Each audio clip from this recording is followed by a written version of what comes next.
Welcome to your deep dive today. Oh, cool. We're going back to 1991, Right. the year the first web page went live, Wow. and the year Professor N.J. Mulder gave his inaugural address, EarthWatch. At the University of Twente. Interesting. Back then, remote sensing technology was really taking off, Yeah. and his speech gives us a glimpse into its potential, how we use satellites and aircraft to keep an eye on our planet.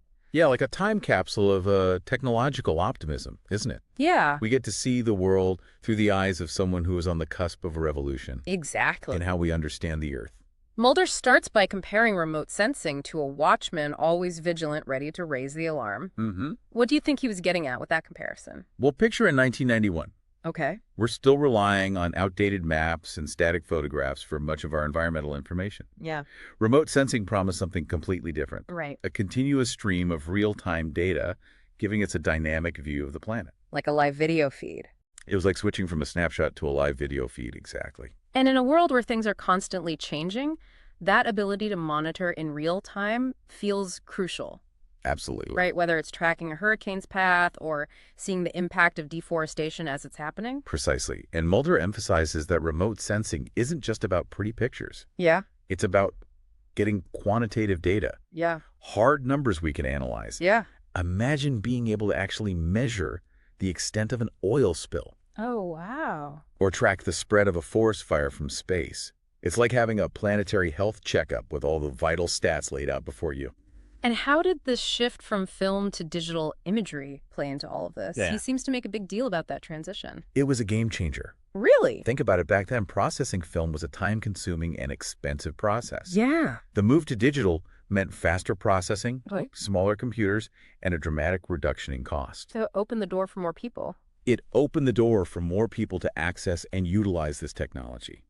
In fact, Mulder himself predicted that satellite imagery would eventually become so cheap and accessible that it would be used for everyday applications, not just scientific research. And that prediction has certainly come true. I mean, anyone with a smartphone can pull up satellite imagery of their neighborhood on Google Earth. Absolutely. It's pretty mind-blowing when you think about it. But let's not forget the variety of sensors at play even back then. Yeah. Mulder talks about meteorological satellites like Meteosat and NOAA tracking weather patterns. And LANDSAT, which could distinguish between different types of vegetation and land cover. Yes, Did that feel revolutionary at the time? absolutely. It was a giant leap forward in understanding land use. Wow. Scientists could suddenly track deforestation, monitor crop health, and even identify areas susceptible to desertification. It's like having a living map of Earth's vegetation constantly updating itself. And then there are the SOT satellites from France, which introduced stereoscopic vision. It must have felt like something out of science fiction to have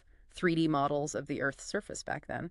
It was a remarkable achievement. Imagine being able to create detailed 3D models of cities, Yeah. mountain ranges, even battlefields. What's fascinating is that Mulder hinted at how these high-resolution sensors used by the military Right. could eventually have civilian applications, like detailed environmental monitoring or even urban planning. Interesting. He saw the potential for these technologies to bridge the gap between defense and civilian life. So even back then, he was thinking about the broader societal benefits of this technology, but he also emphasizes that the raw data from these sensors is just the starting point, right? Exactly. He dedicates a significant portion of his speech to image processing and analysis. Okay. Think of it like this. You have this massive influx of data from space, Yeah. but it's just a jumble of pixels until you apply the right tools and techniques to extract meaning from it. He mentions things like geometric and radiometric correction. Right. What exactly does that entail? And why is it so crucial? Think about looking at a satellite image of a mountainous region.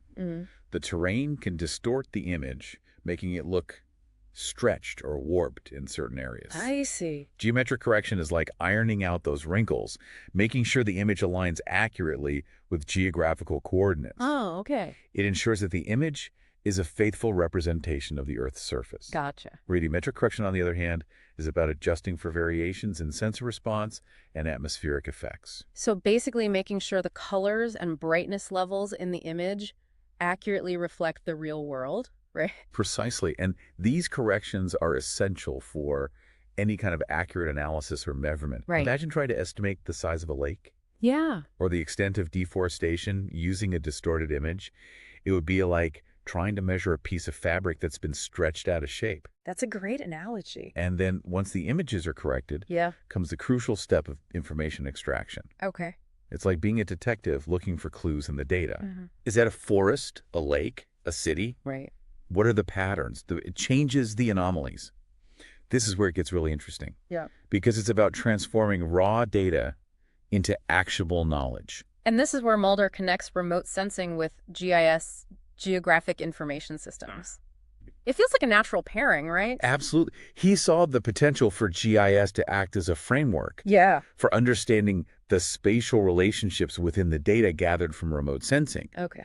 GIS allows you to store, manage, and analyze that data, Yeah. adding a layer of context and insight. Gotcha. Instead of just seeing a forest, you can see where it's located in relation to roads, towns, protected areas, and other features. Right. You can begin to understand the interconnectedness of things. It's like seeing the forest for the trees, so to speak. Exactly. And this was all happening back in 1991, which feels incredibly forward-thinking. It does. So what did Mulder see as the key challenges and opportunities for the future of remote sensing? Well, he definitely had his finger on the pulse of the future. He saw a couple of key areas that needed to evolve. Oh. First, he recognized that the sheer volume of data coming from these sensors would soon become overwhelming. Mm-hmm. He called for the development of better image processing techniques and algorithms, essentially predicting the need for what we now call big data solutions. It's like having a library with millions of books, but no Dewey Decimal System. Yeah, exactly. You need a way to organize and make sense of the information. And that's where second point comes in. Right. Mulder believed that artificial intelligence would be crucial Yeah. for analyzing this mountain of data. He even used the term expert systems, Wow. envisioning AI algorithms that could identify patterns and extract insights, much like a human expert would.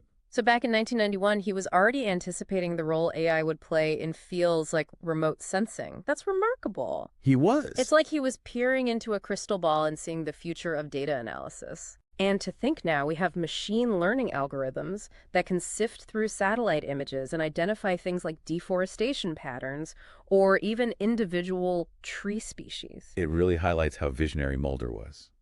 He also emphasized the importance of bridging the gap between remote sensing and other disciplines like urban planning, agriculture, and environmental monitoring. Uh-huh. He understood that the real power of this technology lies in its ability to inform decision-making and solve practical problems. So not just collecting data for the sake of it, Right.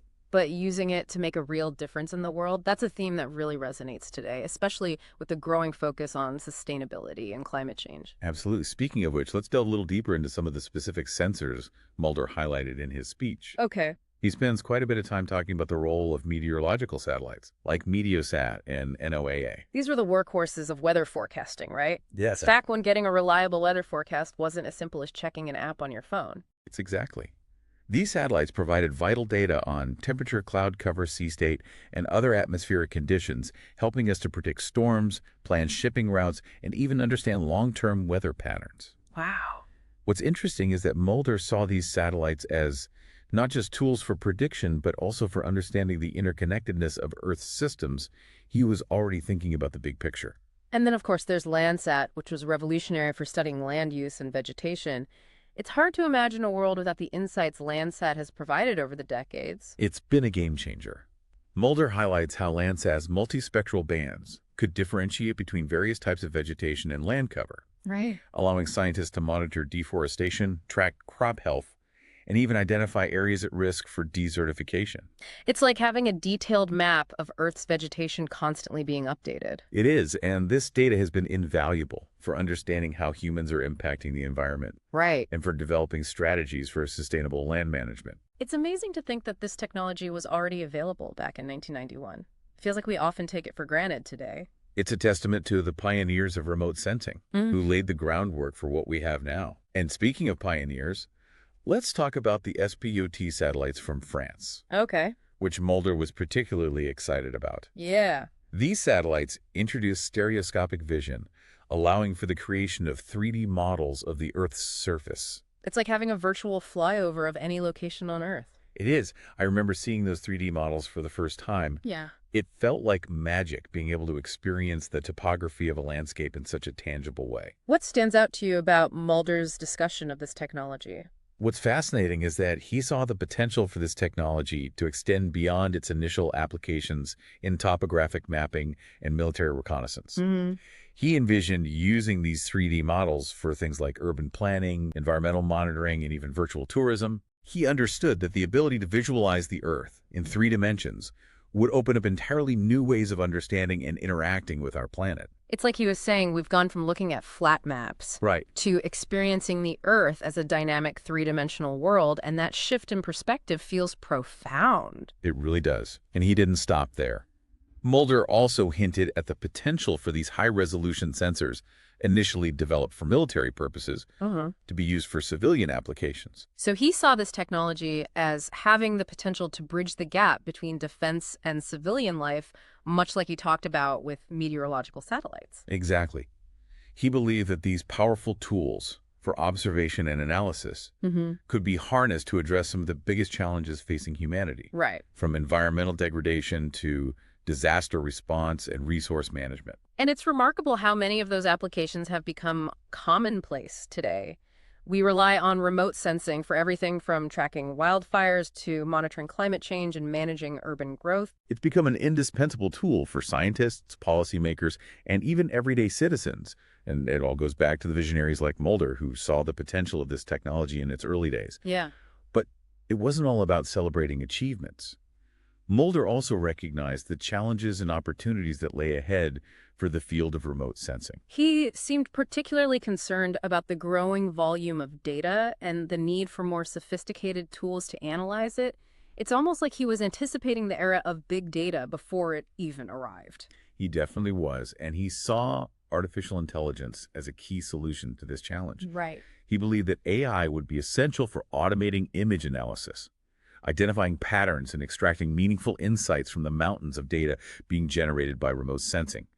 He even used the term expert systems, envisioning AI systems that could make decisions and draw conclusions just like human experts. And today we see that vision coming to fruition with the integration of machine learning and AI into remote sensing analysis. It's fascinating to see how Mulder's predictions have played out. What other challenges and opportunities did he identify? He emphasized the importance of linking remote sensing with other fields like urban planning, agriculture, and environmental monitoring. He understood that the real power of this technology lay in its ability to inform decision-making and solve practical problems. He saw it as a tool for sustainable development, for understanding and managing our planet's resources more effectively.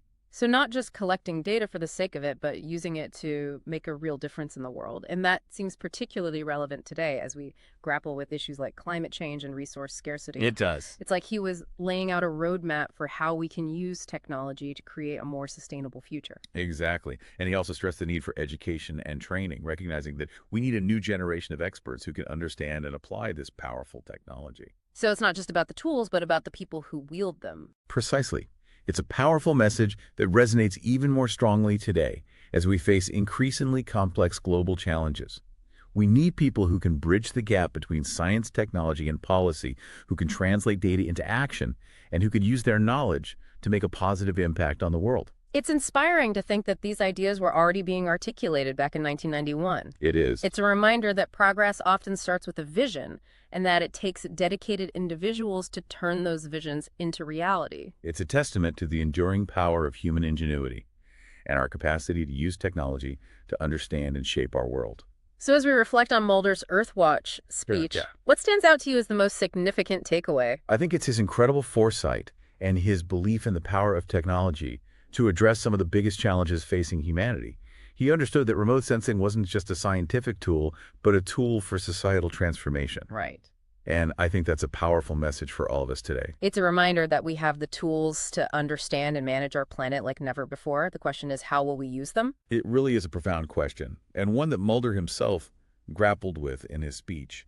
He seemed particularly excited about the potential of combining remote sensing with geographic information systems, or GIS. Yeah, it felt like a real aha moment when he brought those two fields together. It was a pivotal point in his speech back then. GIS was still a relatively new field, and many people didn't fully grasp its potential, especially when paired with remote sensing data. For our listener who might not be familiar with GIS, could you break down what it is and why it matters? Absolutely. Imagine a digital toolbox for mapping and analyzing any information that has a location attached to it. Okay. It takes maps to a whole new level, going beyond just visualizing data to actually understanding spatial relationships and patterns. So it's like Google Maps, but with a lot more analytical power. Exactly. Think of it this way. You can layer different types of data on top of each other, like satellite imagery, Yeah. elevation models, infrastructure maps, demographic data, property lines, soil types, you name it.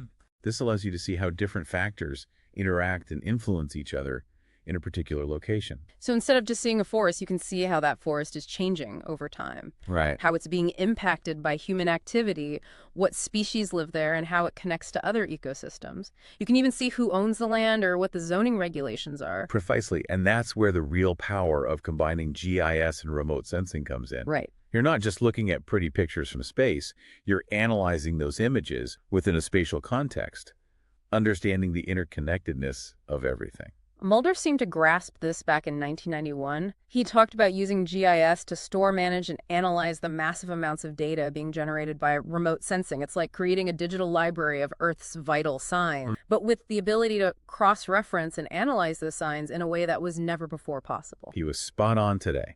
GIS is an essential tool in almost every field that deals with location-based data, from urban planning and agriculture to disaster response and climate change research. It's hard to imagine a world without it. It's incredible to think about how far we've come. Since then, we've gone from rudimentary maps and aerial photos to high-resolution satellite imagery, sophisticated GIS software, and AI-powered analysis tools. It's a real testament to the power of human ingenuity. It's a remarkable journey, and it's far from over. Yeah. As technology continues to evolve, Right. we can expect even more innovative applications of remote sensing and GIS in the years to come. It's exciting to think about the possibilities, but before we get carried away with the future, let's bring it back to the present.